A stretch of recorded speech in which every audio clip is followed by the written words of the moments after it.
소품들 최정은.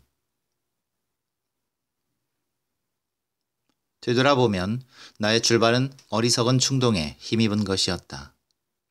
그때의 나에게 시대는 평온해 보였고 때로 이상기후가 나타나긴 했지만 한국의 사계는 아름다웠다. 그것은 내가 기대하던 상황이 아니었다. 사람들은 저마다 보잘것없는 일을 하며 하루하루를 살고 아버지는 더 이상 나에게 아무런 요구도 하지 않았다.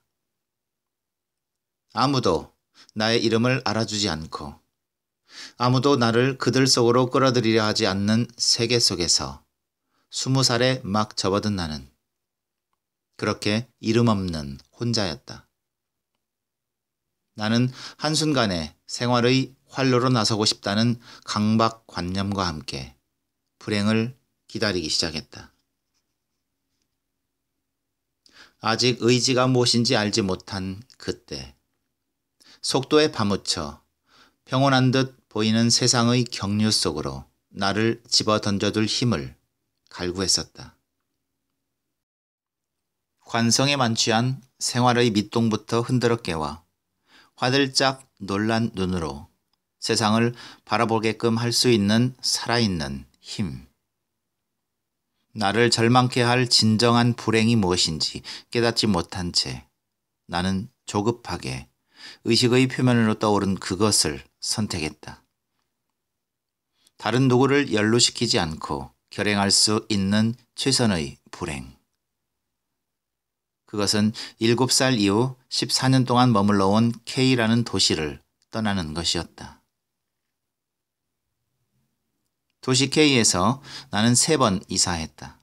그것은 더 나은 생활을 위한 아버지의 부단한 노력의 결과로 19평에서 25평을 거쳐 33평에 이르는 보람있는 이사였다. 그 사이에는 물론 입주 기간이 맞지 않아 하게 된 2달짜리 월세살이도 있었다. 행동 반경 1km를 벗어나지 못한 K시에서의 14년은 나의 의식 속에 한 장의 지리멸렬한 필름으로 남아있지만 그런 중에도 K시의 변두리에 있는 아파트에서 새를 산 그 2달간은 깨끗한 물감으로 그린 수채화 같은 맑은 인상으로 남아있다. 그곳은 변두리에 위치한 언덕을 깎아 세운 소규모 아파트였다. 뒷문을 열면 깎인 언덕의 남은 쪽이 뻘건 단면을 드러낸 채 서 있는 게 보였다. 그때 나는 12월 대학 입시를 막 끝내고 입학까지 2달의 시간 동안 적이 없는 상태로 자유로웠다. 식구들이 나간 빈집에서 상념에 뒤척이며 잠을 잤고 나른한 아침 속옷바람으로 차를 마시며 때론 유쾌했다. 그러나 일상적인 교제와 외출을 삼간 소름이 오를 것 같은 홀가분함 속에서 나는 우울했고 그러는 간간히 무릎에 힘이 들어서는 것을 느낄 수 있던 그 겨울의 나날은 내가 모르는 곳에 한 줄기의 활기를 감춰두고 있는 것도 같았다. 그런데 아버지는 이제 나의 미래에는 관심이 없었다. 입시에 대한 기대가 부질없음을 알게 된 언젠가부터 아버지는 인생 설교를 관두셨다. 내가 인생 설교라고 빗댄 아버지의 구구한 말씀은 퍽 오래전부터 시작되어 온 것이었다. 그 열의는 내가 납득할 수 없는 경이로운 인내심이었고 나의 수용력을 무시하고 치솟아오르는 늙은 혈기였다. 아버지는 비교적 정직했고 동년배의 남자들에 비해 예민한 감수성을 소유하고 있었지만 그런 것으로 인해 그의 인생이 더 의미 있거나 성공적인 방향으로 진행되어 오지는 않았다. 아버지와 함께한 20해 동안 대개는 간접적으로 사춘기 이후의 몇 년 동안은 지나치도록 밀접하게 나는 아버지의 고난을 체험했다. 그것은 아버지의 힘으로는 어쩔 수 없는 불행한 사건들이었다. 어머니가 돌아가셨을 때 아버지는 그로부터 반년 남짓을 자신이 받아들일 수 없는 불행에 적응하느라 하루같이 새벽 술을 드셨다. 드세고 완고한 할머니 앞에 서울말씨의 몸이 약한 처녀를 데려와 허혼을 받고 푼돈으로 일을 시작하고 아이를 낳고 집을 장만하는 동안 아버지는 엄마와 함께 닥쳐내는 난관을 간신히 헤쳐나오셨다. 그렇게 세파의 몸을 적시며 살아오는 동안 아버지에겐 훈장처럼 소각한 찌꺼기가 남게 되었으나 그것은 오히려 진 땅 디디지 않을 자식의 앞날에 오로지 하는 새로운 생의 목표로 환원되어 힘을 주었다. 어머니의 죽음은 사춘기에 접어든 나와 어린 동생에게는 깊이를 측정할 수 없는 슬픈 일이었고 자신을 거스르는 일이 생길 때마다 배전의 응전력을 보여주던 아버지에게는 더 이상 힘이 될 수 없는 불행의 극한이었다. 아버지는 그 인연의 자락을 놓지 못해 속을 앓으며 새벽에 술을 따르고 하염없이 앉았고 우리를 아주 조용히 바라다보고 하셨다. 파출부가 드나드는 것이 익숙해진 즈음부터 아버지는 부지런해지셨다. 새벽이면 약수를 들어 산에 오르고 저녁이면 당신이 살아오는 동안 겪었던 몇 번의 실패를 조목조목 회고하며 인생 설교를 하셨다. 그것은 내가 머릿속에 멀쩡히 들어앉아 있는 반듯한 이성을 거스르고 반항의 묘미에 탐닉하느라 노골적으로 그것을 기피하는 동안에도 계속되었다. 마음속 어딘가에 버티고 서서 이리저리 나를 끄집어댄 반항심은 아버지의 얼굴에서 침착하고 냉정한 분위기를 읽어낸 어느 날 아침 갑자기 움츠러들었다. 기대어 뻗대는 힘은 그것을 받쳐주는 맞은편으로부터 유도된 것이라는 사실을 체득하고 나는 실수에 걸려든 듯한 느낌에 어쩔 줄을 몰랐다. 아버지는 나의 반항을 인정하겠다는 제스처로 나에 대한 자신의 독단적인 기대를 포기하는 말하자면 너그러운 이해심을 발휘하신 것인데 나는 사실 그 너그러운 처사를 달갑게 받아들일 수 없었다. 난 정작 예전의 혈기왕성한 인생 설교를 기다리고 있고 아버지는 이제 동생을 앉혀두고 조심스런 몇 마디를 하실 뿐인 그런 생활이 차츰 자리를 잡아갔다.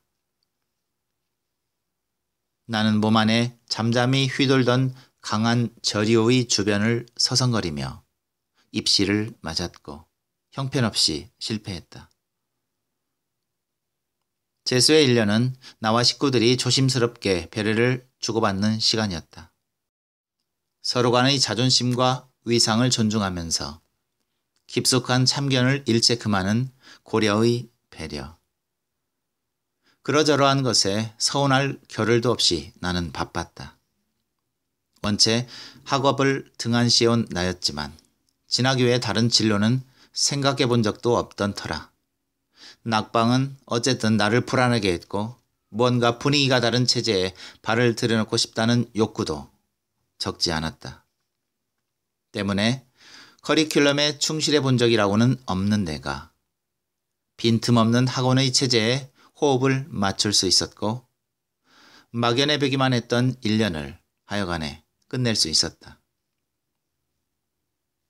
아버지는 최선의 성의를 보여주면서도 나의 입시에 여타의 간섭을 안으셨다. 나는 학원 선생의 권유에 맞춰 KC의 한가운데 우뚝 솟아있는 Y대학에 진학했다. 일거수일투족을 촘촘히 규제하던 하나의 문제가 해결된 후로 자유로움이라고 치부할 수 있는 시간과 정신의 여유가 생긴 것은 나에게 다소간의 활력을 주었다. 그러나 또다시 KC를 무대로 시작해야 할 20대가 처음부터 회의스러웠던 게 사실이다. 이름이 기억나지 않는 시골 마을을 떠나 처음 K시에 왔을 때 이곳은 논이 많고 마을 가까이 산이 여럿 둘러서 있는 풍경 좋은 고장이었다. 어린애가 이해하거나 기억하기 힘든 그럴듯한 이유로 K군은 K시가 되고 공장과 아파트가 들어서고 도로가 넓혀지느라 논이 줄고 산이 깎였다.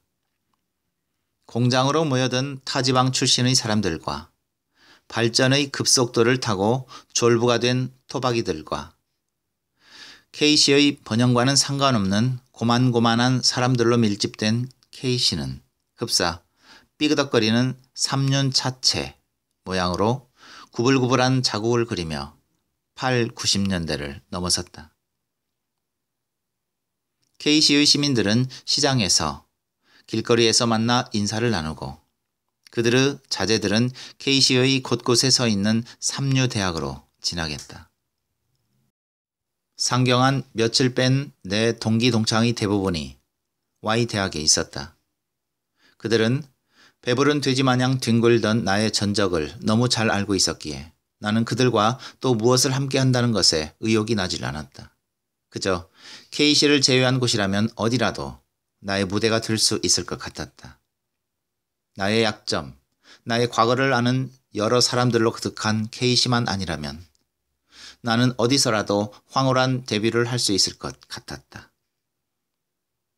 K시에서 범한 실수를 다시는 범하지 않으며 K시에서 놓친 것을 악착같이 이룩하며 모든 사람들 앞에서 주인공으로 군림할 수 있을 것 같았다.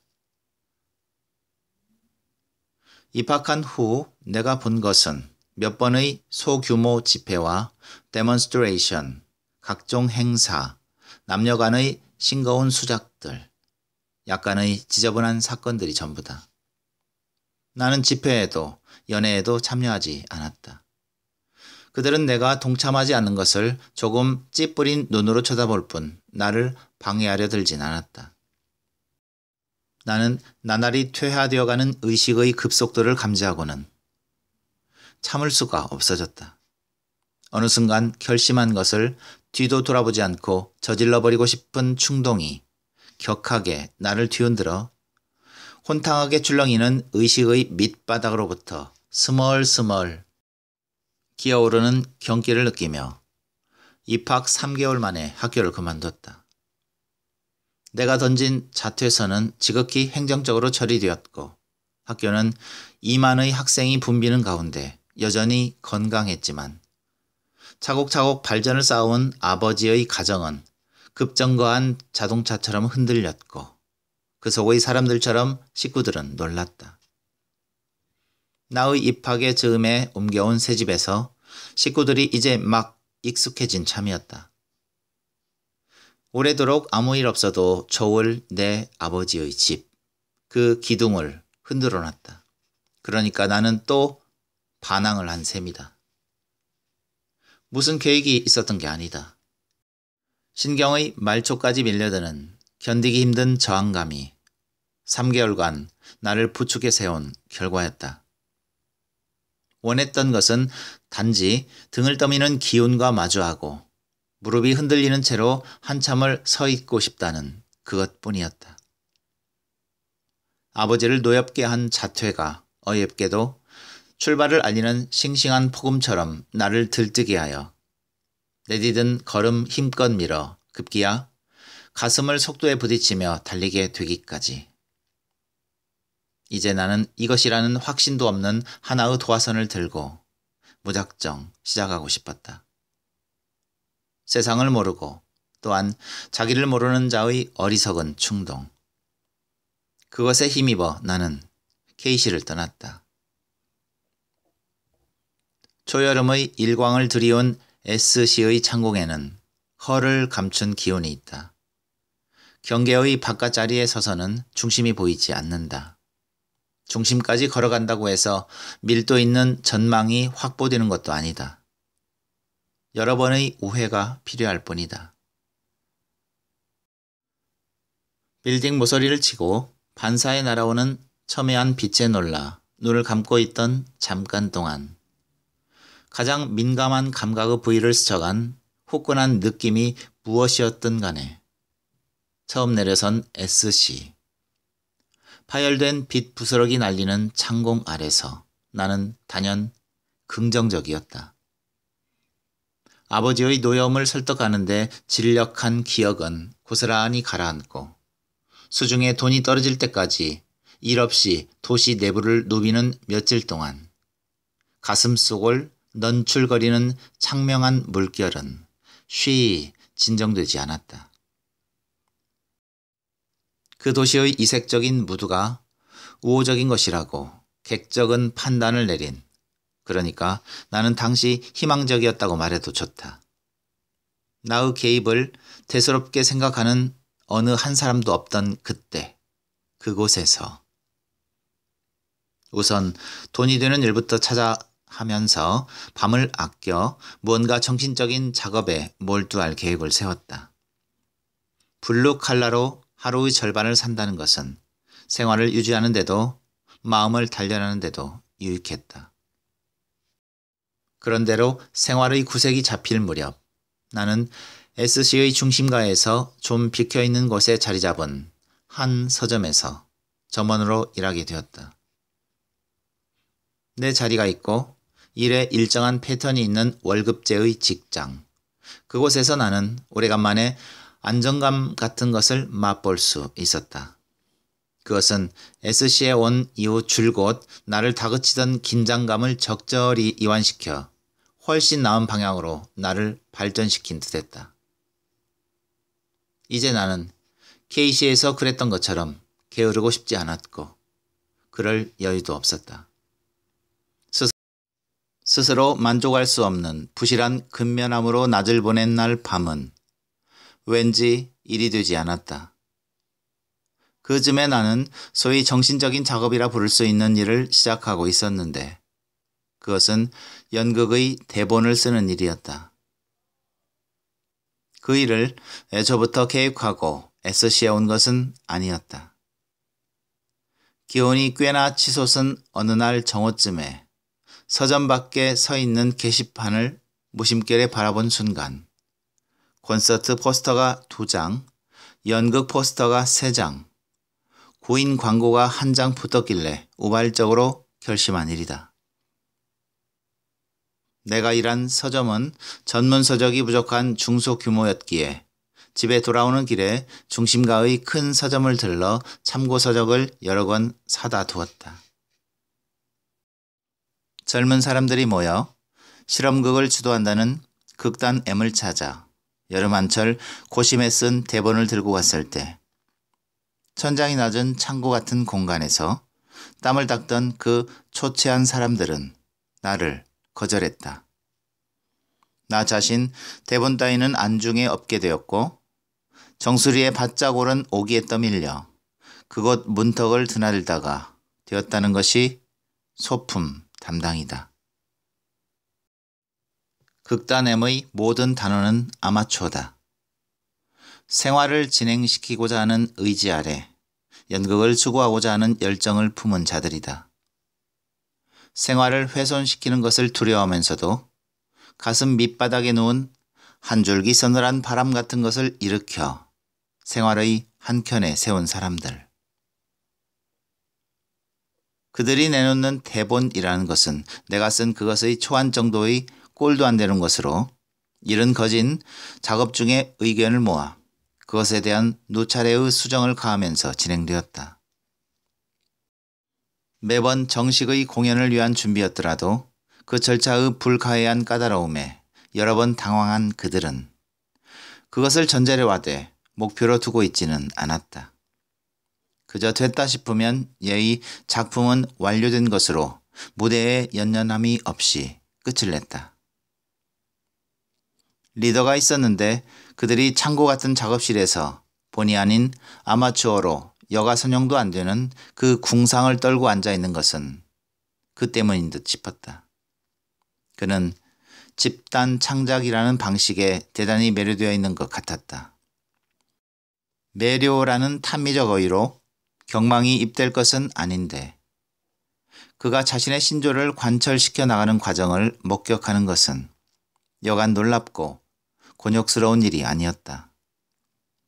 어느 누구도 공연을 위하지 않은 연습에는 기운을 내지 않는 법인데 극단 M에 처음 와서 전혀 생소하기만 한 동안에도 너무나 확고하고 미련스러운 그 열의는 나를 사로잡았었다. 그의 리더십이 무서운 것은 그것이 숨어 있는 것이기 때문이다. 나직하고 정중한 명령 속에, 보기 드문 미소 속에, 지쳐내쉬는 한숨 속에. 그렇다고 그가 비상한 두뇌와 장대한 기골의 타고난 리더인가 하면 그것은 아니다.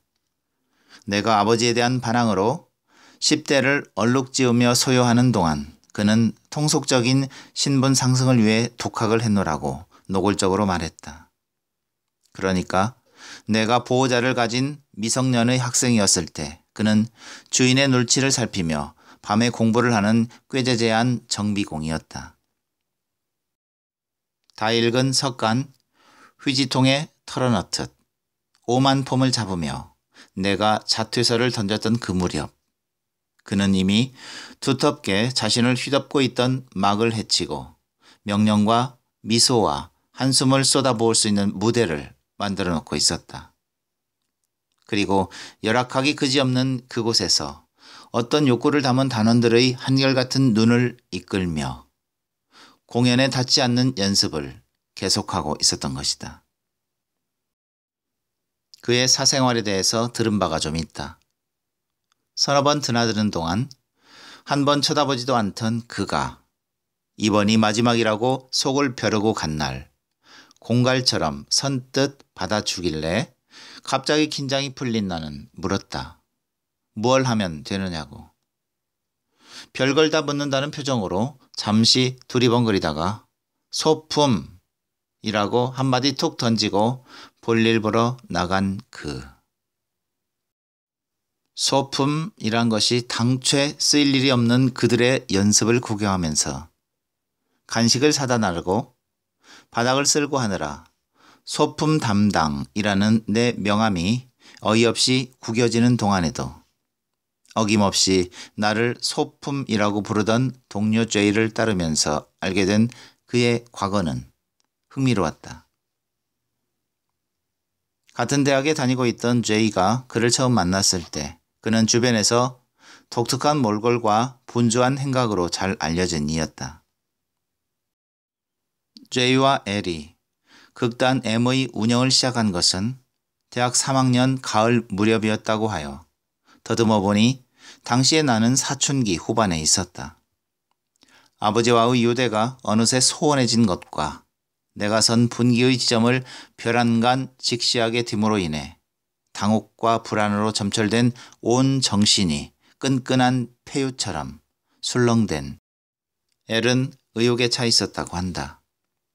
조실부모한 후로 고학과 독학으로 대학까지 이른 사람으로 제이와는 동기였으나 서너 살이 위였다. 늘 염두에 두고 있던 연극이었지만 혼자 몸으로 후딱 해치우고 마는 성질의 일이 아니라 제이가 먼저 말을 꺼냈을 때 그는 그동안 써온 한 묶음의 대본과 몇몇 계획을 조심스럽게 내어놓았다. 먼저 시작은 그들이 대학에서 참여하던 모임의 일원 가운데 세 사람과 함께였고 해를 넘기면서 직장을 가진 20, 30대 일반인 몇이 가세했다. 내가 그들을 찾아갔을 때는 엘은 과외와 막일과 자유기고로 생활을 유지하는 대학원생이었고 다른 동료는 거의가 직장인이었으며 나와 동갑인 대학생이 한 명 있었다. 내가 들어가기 전까지 2차례 공연했는데 두 번째 공연은 실패했고 공연 없이 마무리한 작품이 몇 된다고 했다. 작업실의 삐그덕거리는 의자서부터 배선의 수리까지 뚝딱거리며 잘도 하고 축구를 좋아하고 독파한 책도 만만치 않은 애를 누구나 익숙해하고 좋아들 하는데 꽤 오랫동안 나는 눈앞의 선을 좀채 넘지 못하고 그에 대해 막막한 심정이었다. 그를 안 지 얼마 되지 않았다는 핑계가 먹혀들지 않을 별다른 기류가 그와 나 사이에 분명히 오가고 있었다. 왜냐하면 난 죄를 비롯한 다른 동료들과는 극단히 우호적인 친분을 나눌 수 있었기 때문이다. 유독 애를 향해서 관심과 반감이 정확한 반반의 비율로 모자이크된 수정체를 열어놓고 있었다. SC에서의 생활이 1년이 넘어 두 번째 겨울을 기다릴 무렵이 되도록 나에게는 이렇다 할 변화도 진전도 없었다. 나는 아직도 거절당한 대본을 잊지 못하고 밤마다 그것을 끄적대느라 잠을 설치곤 했다. 마침 새로운 작품을 시작해야 할 단계에 이르자 나는 좀 흥분되었다. 누구도 말로 드러내지는 않았지만 그때 우리 모두는 공연을 예감하고 있었다. 그것은 피동적인 예감이 아니라 기대와 의지로 집약된 예감이었다. 서로 뜻을 맞추어 허술하기 짝이 없는 극단 하나를 이끌고 오는 동안 그들은 숱한 습작을 바탕으로 두 번의 공연을 했다. 첫 공연은 그들의 말을 빌리자면 배운 것을 정성껏 발휘해보는 학예회였다. 성공의 여부를 가늠하는 것이 중요하지 않은 그 시작만으로 충분히 존중받아야 할 의식 같은 것. 자신들의 취지를 10분 시도한 두 번째 공연의 실패는 그들에게 재고할 것을 권유했다. 그 권유에 혹해 탈단한 이가 한 명도 없었음에 내가 놀라자 엘은 비약시키지 말라고 경고해 주었다. 그것이 곧 우리 집단의 응집력이나 연극에 대한 애착을 의미하는 것은 아니라고. 나는 그 이후에 들어왔다. 대본을 거절당하고 간신히 소품으로 들어와 무대 밖의 잡일을 하는 것이 나를 의기소침하게 하는 요인은 못됐다. 나는 그 집단 속에 들어온 것으로 일단 한숨을 놓고 있었기 때문이다. 그러나 내가 대본에 대한 욕구를 버리지 못하고 있음을 모르는 이는 없었다. 연극의 뜻을 두고 그것을 위해 상경한 것도 아닌데 주체할 길 없이 솟구치는 욕구가 그것에의 집착이 어디에서 비롯된 것인지는 나도 몰랐다. 어찌되었건 나는 우리 극단의 세 번째 공연 성공회의 기대를 걸머진 그 공연을 놓칠 수 없었다. 나와 엘 사이에 심연처럼 가로놓여 있던 불투명한 기류가 냉랭한 액으로 화하여 우리의 이마를 훑고 지나가는 듯한 분위기는 이제 막 준비를 위해 나서려는 동료들 모두를 놀라게 했다. 내가 일으킨 부자연스러운 분란이 미안했지만 어쩔 도리가 없었다. 마음속에서 나를 정용하는 명령의 소리는 억세고 막무가내여서 나는 손보지 않은 구석이 없이 너덜대는 대본을 완고하게 들이밀었다. 그리고 엘의 거절은 안타까움의 뉘앙스가 서린 정중한 것이었다. SC에 와서 심혈을 기울인 첫 번째 일. 내가 쓴 대본으로 연습을 하고 막을 올리고 환호를 받는 장면이 이성과는 상관없이 뻗어나가 머릿속을 점령한 상태에서 갑작스런 순간에 고리가 풀리고 격이 생기고 없어지고 낯익은 불안감과 무의미함이 나를 엄습해왔다. 서툰 잡념이라는 걸 모르진 않았다. 무대에 올린 작품은 그동안 해온 습작 가운데 하나였으면 한다는 엘의 제안에 동료들은 적극적인 동의의 의사를 보였다. 내가 들어오기 전에 완료된 나로서는 구경도 못해 본 작품이었다. 신출내기의 자기로 완성된 그럴수록 그들에겐 습작 같은 것을 새 공연의 대본으로 받아들일 리 만무했고 더욱이 그들은 나에게 소품을 위해 최선을 다해주기를 기대하고 있을 것이었다. 나 역시 이제 이름에 부합하는 일을 할 수 있는 계제라고 스스로의 책임감을 격려하고 싶었다. 그러나 속 깊은 곳에서부터 일어나는 거부의 심정을 통해 확인한 것은 난 처음부터 소품에는 관심이 없었다는 사실이다. 면밀히 검토할 것을 당부하며 엘이 건네준 습작시의 대본과 그 진행에 관한 기록들을 책상머리에 던져둔 채 나는 상념에 잠겼다. 의식 속에 정체한 한 점이 움직이기 시작하더니 L과 극단 M의 사람들로 변형되어 온통 일렁거렸다. 급기야는 S씨의 전체가 뒤틀고 일어나 나를 막 집어삼키려는 찰나였다. K씨를 떠나 S씨로 오는 절차를 선택한 것은 일체의 관계가 부재한 그들 속에서 내가 정립할 수 있는 위상이란 어떤 것인가를 확인하기 위함이었다. 첫 번째 시도가 어긋났다고 해서 그 선택을 회의적으로 제고하고 있는 나는 K씨에서 SCLO의 여정을 절차로 선택한 의의를 별반 거두지 못한 것이다. SC에 도착한 순간부터 가슴의 가장 낮은 바닥에다 침잠시켜 놓은 K씨의 아버지를 생각했다.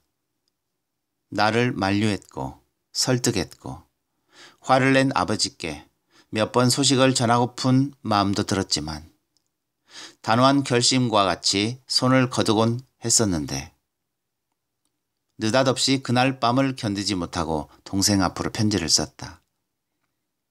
내키지 않아 하는 기운이 가끔 손에 들긴 했지만 심정이 흐르는 대로 식구들이 궁금해할 여러 가지를 썼다. 탈단의 의사를 내비치지 않고 그들 속에 머무르고 있는 나의 미온적인 태도를 참여의 뜻으로 해석한 동료들이 그들의 활기 속으로 나를 끌어들이려 애쓰는 것을 보면서 서글퍼진 어느 하루의 끝에는 K씨로부터 날아온 한 장의 전보가 기다리고 있었다. 아버지 편찮으심. 거두절미한 일종의 통고 같았다. 남부지방인 K시에도 결이 센 바람이 일기 시작하는 겨울의 중반이었다. K시의 입구에서 집까지 걸어 들어가는 동안 그 굵직한 길들은 변함이 없었지만 사이사이에 새길이 났고 익숙지 않은 간판들이 가로수 종렬 모양 길의 측면을 빽빽히 메우고 있었다. 나는 그 속을 걸어서 떠날 무렵 여운처럼 뒤에 남던 풀기 채에 바르지 않은 새집 냄새를 코끝에 환기하며 아버지의 집으로 갔다. 닫힌 창문에 부딪고 떨어지는 빗살은 차고 투명한 것이었다. 그 빗살의 짧은 부심 아래 아버지의 이마가 환히 보이고 내색 없는 표정 밑에 조용히 누운 그의 말들이 보였다. 아버지는 빗샘이 잠긴 눈으로 먼 데 있는 누군가를 바라보듯이 나를 봤다.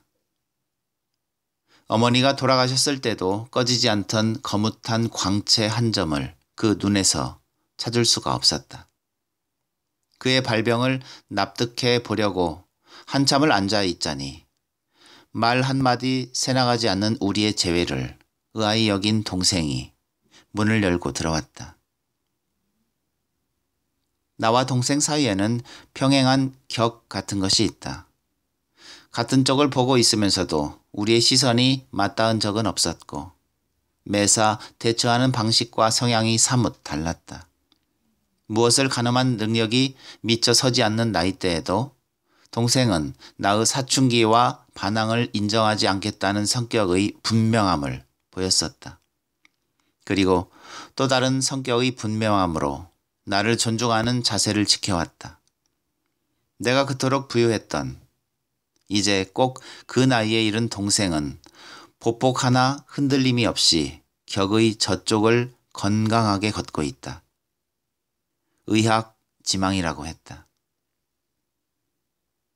K씨를 떠나던 날 나를 배웅 나온 동생의 얼굴이 생각났다.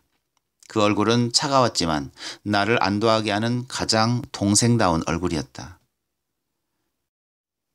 약이 끓기를 기다리느라 벽에 기대고 가만히 선 동생의 옆모습은 그때와 같다. 우리는 갑자기 그리 많은 얘기를 나눌 수는 없었다.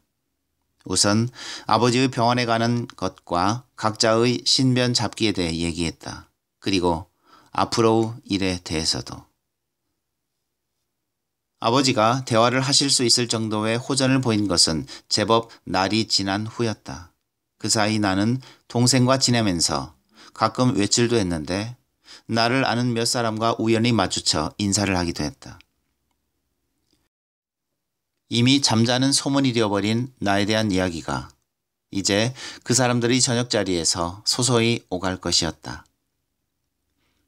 해결되지 않은 상태로 있는 S씨에 대한 생각은 계속되었다. 처음으로 집 얘기를 하고 자리를 비우겠다고 하자 L은 선뜻 배려해 주었지만 부단히 그것을 받아들일 수는 없는 일이었다. 그의 배려가 전제하고 있는 것이 무엇인지 분명하기 때문이다. 나는 아버지의 병환을 돌본 후 공연 준비에 참여하기 위해 S씨로 돌아가야 할 입장에 있는 것이다. 물론 나는 그만두고 싶다는 간단한 서신 한 장으로 S씨와의 관계를 끝낼 수도 있다. 서점 주인은 다른 점원을 구할 것이고 극단 M의 소품은 내가 아니어도 잘 진행될 것이다. 그런데 그렇게 불쑥 또 한 번의 이탈을 결행할 수 없는 연유가 있었다.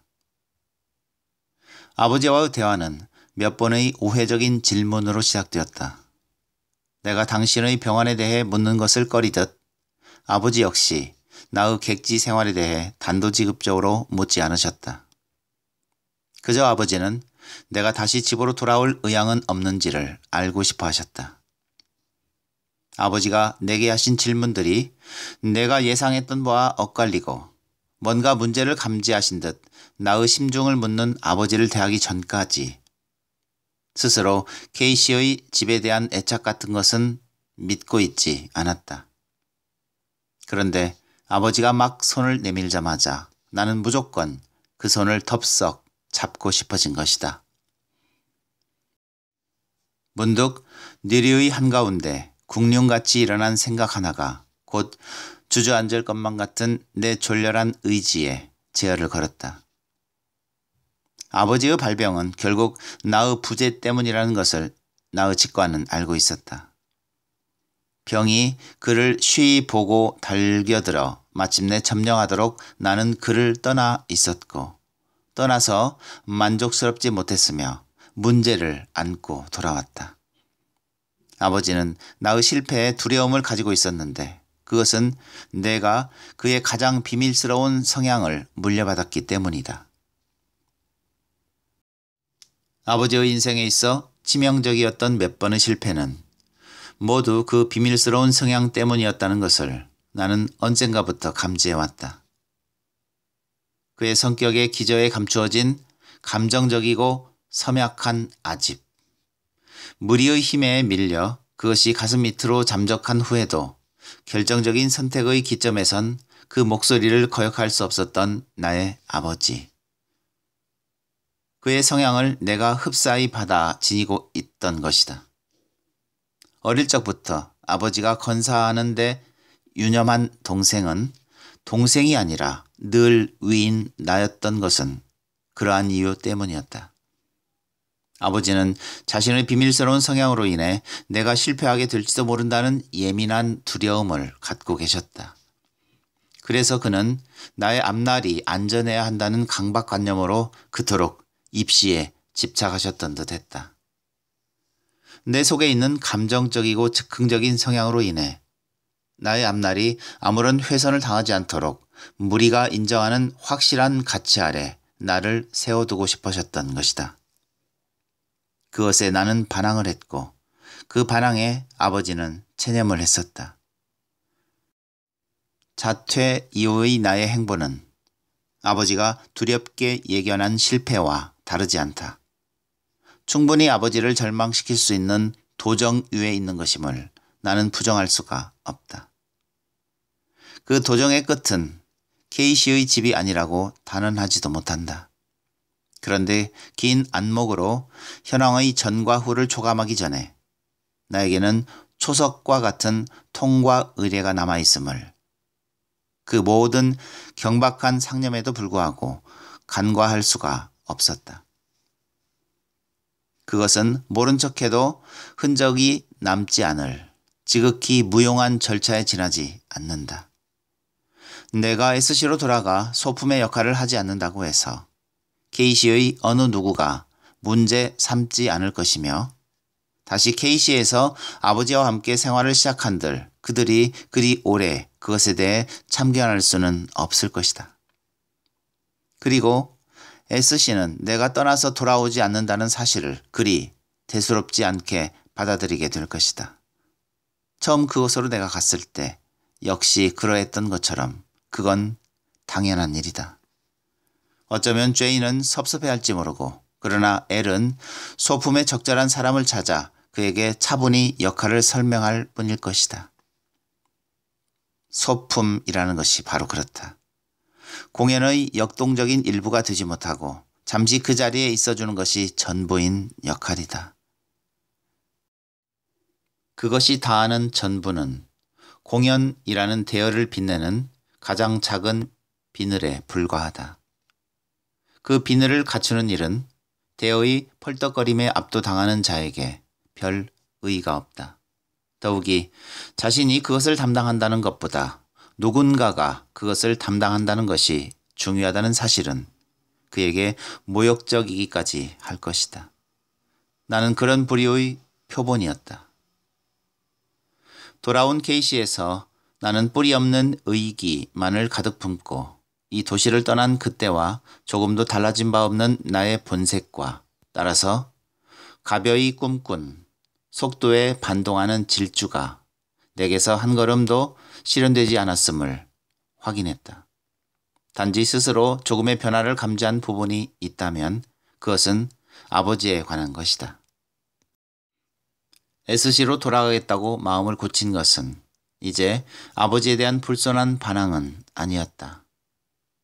아버지의 호전 중에 떠나는 것이 다행스러웠고, 내가 SC의 한 구석에서 본색을 다스리며 가장 작은 비늘을 갖추느라 힘겨울 동안 아버지는 그 병을 쫓고 다시 일을 시작하실 수 있으리라는 확신이 들었다. 나는 또 한 번의 이탈을 보류할 수 있고 아버지는 나의 부재를 극복하실 수 있을지 모른다. 그러면 나는 한창 바쁜 아버지를 뵈러 오게 될 것이다. K시를 떠나겠다는 의사를 표명하는 나의 태도가 전과 다르다는 느낌이 들었다. 나는 그때처럼 아버지를 설득하려고 애쓰지 않았다. 내게 육화되어 있는 아버지의 얼굴을 읽는 감각에 의하면 아버지는 분명 나의 떠남을 노여워하지는 않으셨다. 아버지 역시 내게서 어떤 언지를 읽어내셨는지 모른다. 들고 왔던 짐을 그대로 다시 싼 후 마지막 잠을 청하면서 나는 이제 SC로 돌아가서 일을 생각해야 한다고 스스로에게 일렀다. 나는 L의 권유대로 극단 M의 세 번째 공연에 소품으로 참여할 것이지만 그 후의 행방에 대해서는 확신을 가지고 있지 않다. 오랫동안 소품으로 그들 속에 머무르면서 언젠가는 훌륭한 대본을 쓸 수 있게 될지도 모른다.